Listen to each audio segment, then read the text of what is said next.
What's up, everyone? This is a video lesson for section 6.3, and in this video we're going to be introduced to the 6 trigonometric functions and learn some different ways of evaluating them, okay? So let's actually start with a review of some special right triangles, okay? In geometry, you probably looked at these, a 30, 60, 90 triangle as well as a 45, 45, 90 triangle, okay?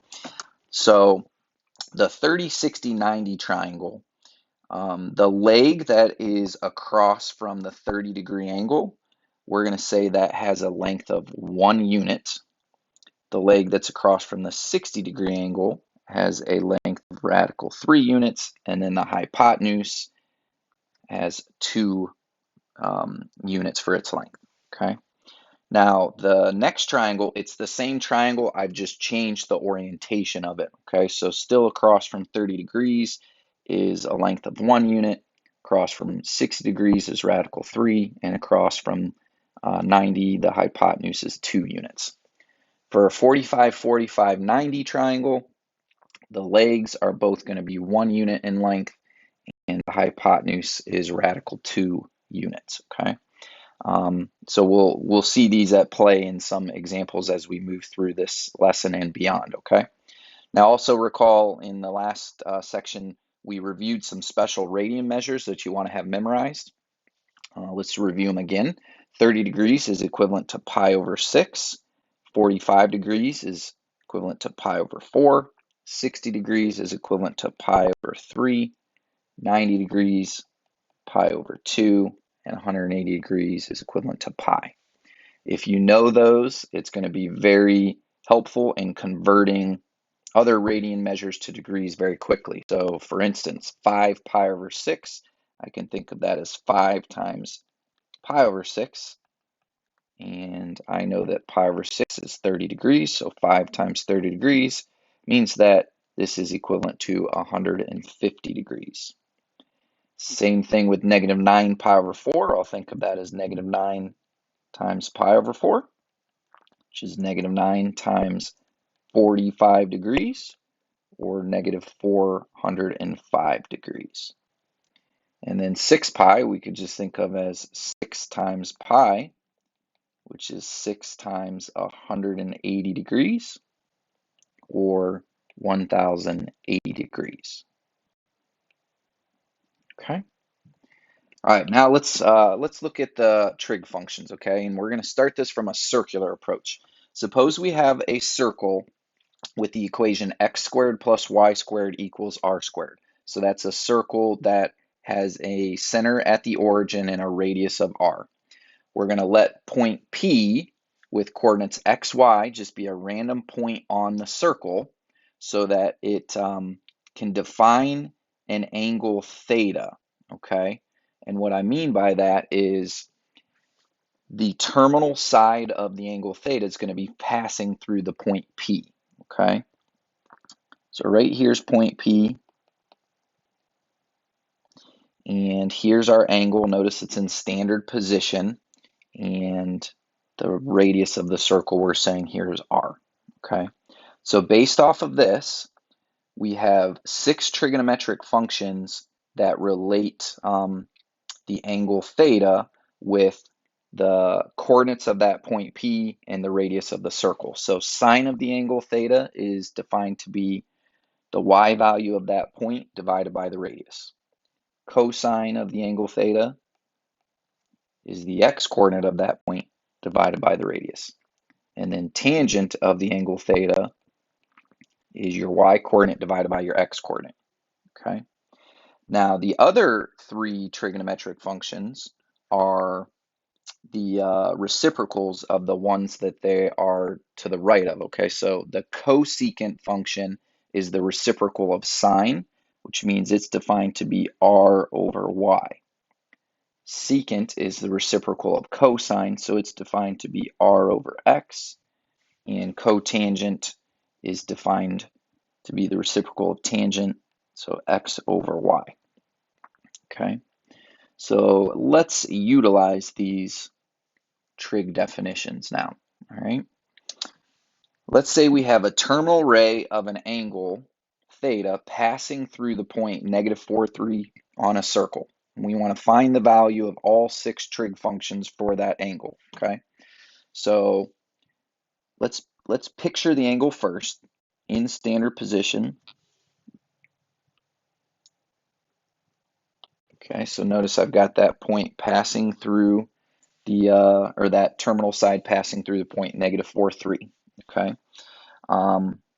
Now, these are x and y values. I can use those with the equation of a circle to find the radius of this circle, okay? So x squared would be 16, y squared would be 9.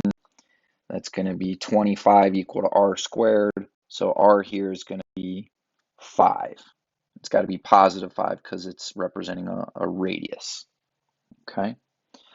All right, so now I have everything I need to evaluate these functions.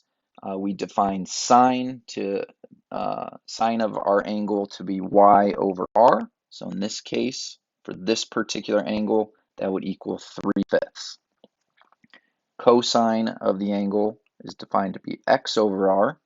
So in this case, that would be -4/5. And then tangent of the angle theta is defined to be y over x. That's equivalent to -3/4 in this case. Cosecant will be the reciprocal of sine. Secant, reciprocal of cosine. Cotangent, reciprocal of tangent. Okay. All right, let's say theta is a 4th quadrant angle, and the cosine of this angle theta is equal to 12/13. Based off of this information, we want to find sine of that same angle, okay? Well, if you're told the ratio for cosine of this angle is 12/13, then you know x is 12 and r is 13. Sine for any angle is defined to be y over r. So you already know the r value, you just need to come up with the y value, okay? We can do that by once again using the equation of a circle, okay? X squared in this case would be 144. We're trying to find y. R squared would be 169. So y squared is going to equal 25. And in this case, when I square root both sides, I need to consider that y could now be +5 or -5. Okay, so now the question becomes, which y value do I use? And that's why this piece of information was given about theta. It says that theta is a 4th quadrant angle, meaning the terminal side of the angle is in the 4th quadrant, and it's defined by a point in the 4th quadrant. Well, points in the 4th quadrant always have y values that are negative. So that means I can rule out this +5 here, and I can now say that sine of this angle theta is equal to a y value of -5 over my r value of 13. Okay. All right, moving forward. So we've taken a circular approach. We could also use special right triangles sometimes for a triangular approach to our trig functions, okay? So when the terminal side of your angle is passing through a point on the circle, there's also a triangle associated with that angle, okay? And if that triangle is related to a 30, 60, 90 or a 45, 45, 90, we can take this approach instead, okay? So find the exact value of all 6 trig functions if theta is 30 degrees, okay? So let's picture this. If right here's 30 degrees, then I can draw a 30, 60, 90 triangle within this circle, okay? And across from 60 degrees is radical 3, across from 30 degrees is 1, and our hypotenuse is 2, which is like the radius of the circle, okay? That means that the point that's defining this angle on the circle can be thought of as radical 3, 1, okay? So we have an x value, we have a y value, we have an r value. Sine of 30 degrees would be your y over your r. Cosine of 30 would be your x over your r. Tangent of 30 y over your x, and that one needs rationalized. So let's multiply it by radical 3 over radical 3. That's going to give you radical 3 over 3. Cosecant of 30 will be the reciprocal of sine, so that's just going to be 2. Secant of 30, reciprocal of cosine, so initially that'll be 2 radical 3. But if you rationalize that, much like I did for the tangent function, you'll end up with 2 radical 3 over 3. Okay. And then cotangent of 30 will be the reciprocal of tangent, so that is just radical 3. Okay. All right, moving forward. Okay, now I want to talk about a reference angle.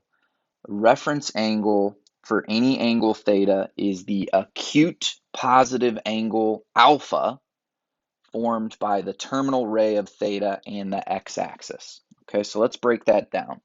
Acute means less than 90 degrees. Okay, and then we're also noticing that this has to be positive. So a reference angle is less than 90 degrees and it's a positive angle measure. And then notice it's formed by the terminal ray of theta and the x-axis. Okay, so I think that's crucial here. So if you look at my picture, I have angle theta right here that's in standard position, and then this would be considered its reference angle alpha. Okay. All right, so based off of that, find the reference angle for the following. All right, 210 degrees. Think about drawing that out in the coordinate plane. Okay, 210 degrees would look like this.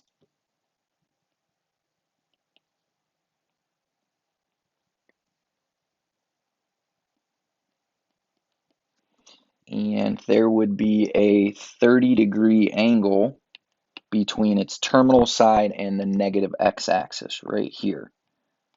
So my reference angle is 30 degrees. Okay. For 325, that's going to have a terminal ray in the fourth quadrant. It's going to look like this.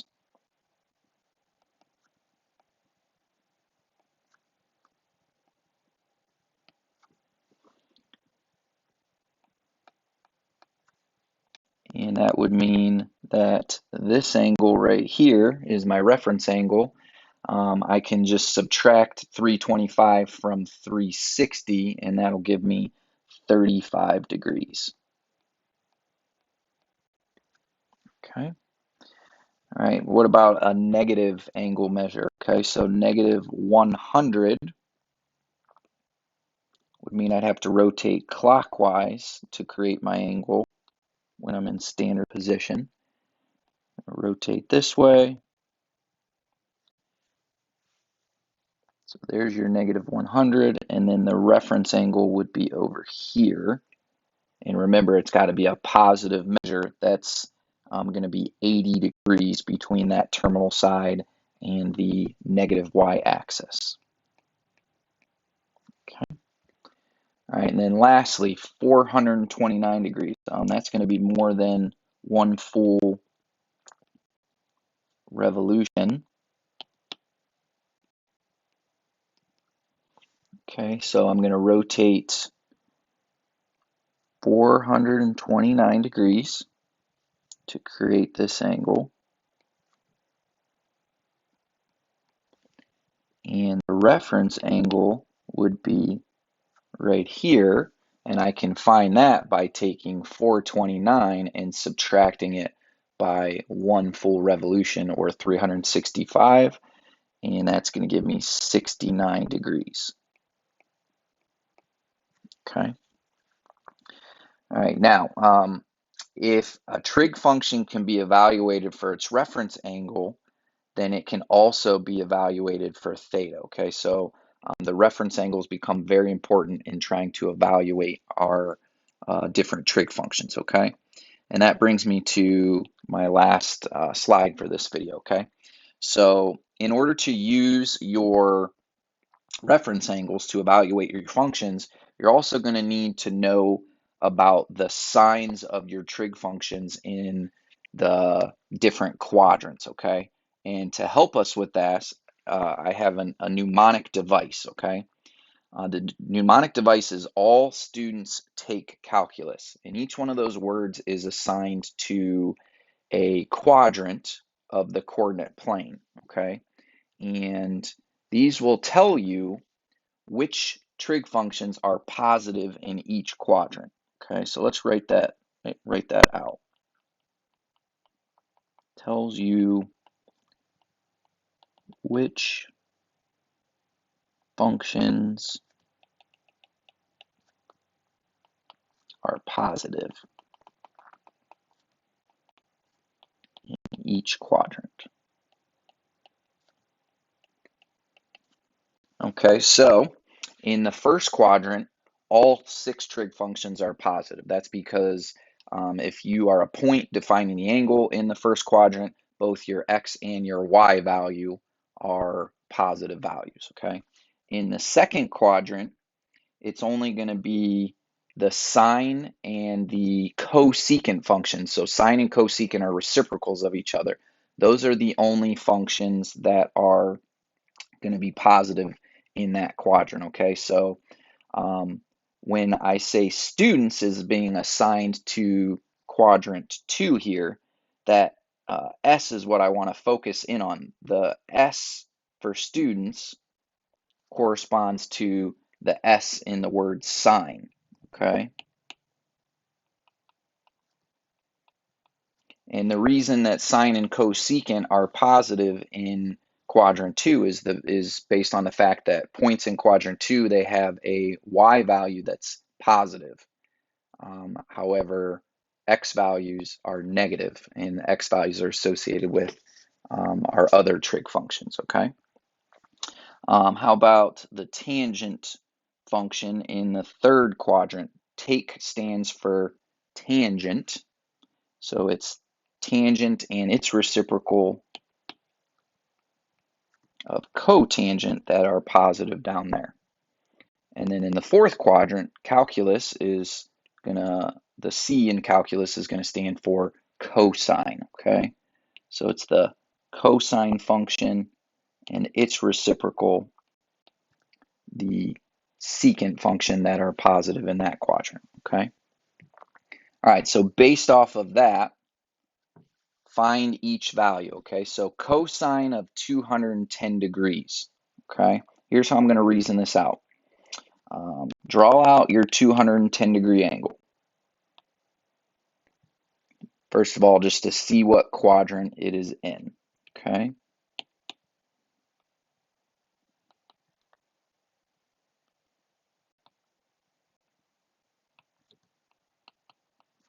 Okay, so that's clearly quadrant 3, right? Now reason out the reference angle associated with 210 degrees. It would be 30 degrees, okay? So from here, I can use a 30, 60, 90 triangle, okay?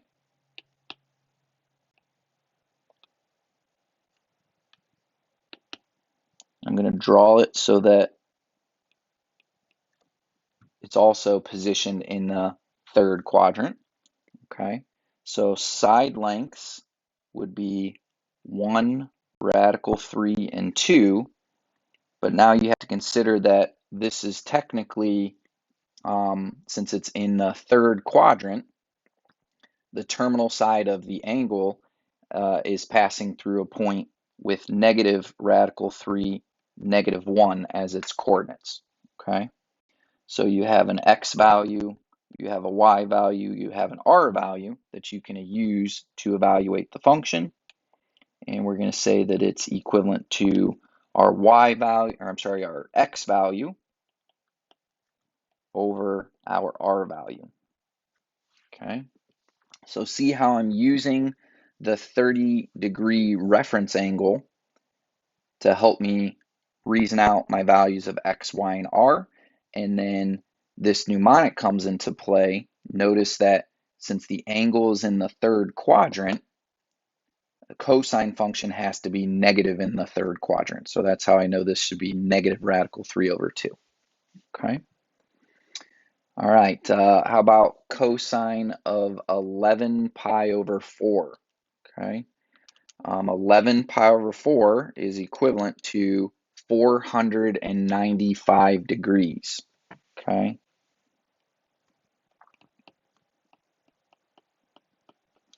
All right, so let's draw that one out.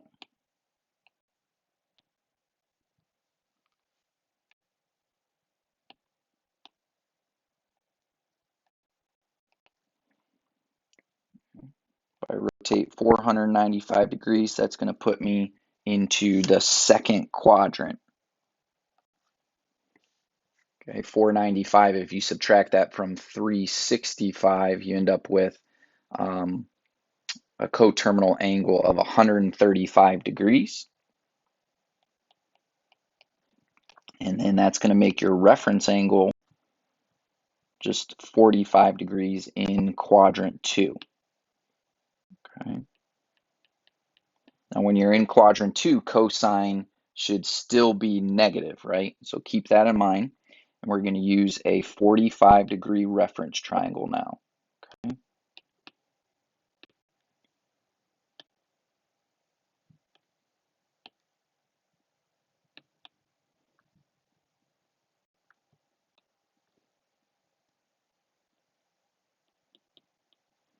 Side lengths are 1, 1, and radical 2.